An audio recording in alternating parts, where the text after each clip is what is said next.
પર પગ મૂક્યો અને તરત એક યુવાન મિત્ર આવીને કહી ગયા કે 3 દિવસ માટે બંધ રાખવાનું કીધું છે, પછી તમે તારે ચાલુ કરી દેજો. વાત સાચી? તો મિત્રો, તમારી જવાબદારી બને છે કે માનનીય અમિતભાઈ, તુષારભાઈ, જિગ્નેશભાઈ, ચંદ્રિકાબેન, કાંતિભાઈ, રાજુભાઈ પારગી એ તો સભા પતાઈને નીકળી જશે.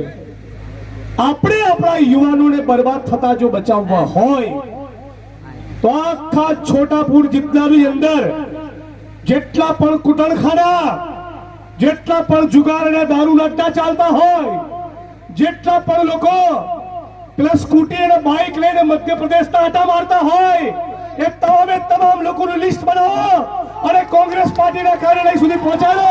અને પછી આપણે જોઈએ છીએ કે 3 દિવસ માટે બંધ રહેશે કે વર્ષો વર્ષ સુધી બંધ રહેશે.